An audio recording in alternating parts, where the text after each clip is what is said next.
Hello friends, welcome to my channel fabric paintings. Basic fabric పెయింటింగ్కి ఏ material కావాలో ఈ వీడియో ద్వారా తెలుసుకుందాం. ఫస్ట్ బేసిక్ పెయింటింగ్ నేర్చుకునే వాళ్ళైతే కాటన్ క్లాత్ తీసుకోవాలి. సో నేను ఇక్కడ cotton cloth, white cotton cloth చూపిస్తున్నాను. దీని మీద నేర్చుకుంటే పెయింటింగ్ తొందరగా నేర్చుకోవచ్చు. తర్వాత ఏ క్లాత్ అయినా మీరు ట్రై చేసి నేర్చుకోవచ్చు. తర్వాత పెయింటింగ్స్ అయితే నేను ఫెవిక్రిల్, అక్రైలిక్ కలర్స్ యూజ్ చేస్తాను. ఫెవిక్రిల్ ఫ్యాబ్రిక్ కలర్స్ కూడా మీరు యూజ్ చేసుకోవచ్చు. దీంట్లో అయితే ఫెవిక్రిల్, అక్రైలిక్ కలర్స్ అయితే మనకు చాలా స్మూత్గా ఏ సర్ఫేస్ మీదైనా మనం పెయింట్ చేసుకోవచ్చు. ఇదైతే నేను ఆన్లైన్ తీసుకున్నానండి. 12 పీస్ పెయింటింగ్ బ్రష్ సెట్. ఇది మీరు కూడా తీసుకోవచ్చు.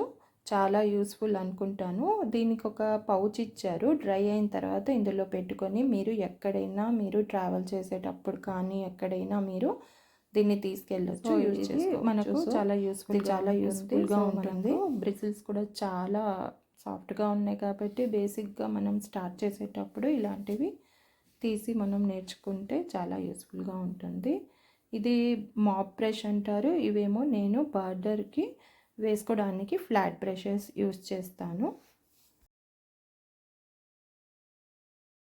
నేను చూపించేది మీడియం అంటారు. అంటే మనకు కలర్స్ కనుక డ్రై అయిపోతే లేకపోతే థిక్గా ఉంటే దాన్ని యాడ్ చేసుకొని కొంచెం మనం పలుచగా చేసుకోవచ్చు. తర్వాత ఇవి పెన్సిల్స్ అండి. వైట్ అనేది నేను డార్క్ కలర్ క్లాత్ మీద యూజ్ చేస్తాను. ఇంకా బ్లాక్ అనేది లైట్ కలర్ మీద యూజ్ చేస్తాను. మనకు డిజైన్ బాగా కనిపిస్తుంది అందుకని. ఇంకా ఇది ఫ్రేమ్ అంటారు, హూప్ అంటారు. ఇది మీకు తెలిసే ఉంటుంది. మనం యాక్చువల్లీ ఎంబ్రాయిడరీ చేసే వాళ్ళకి కానివ్వండి, పెయింటింగ్ వేసే వాళ్ళకి కానివ్వండి, ఇది చాలా యూస్ఫుల్. ఎందుకంటే దీన్ని మనము క్లాత్ మీద ఫిక్స్ చేస్తే టైట్గా ఉంటుంది.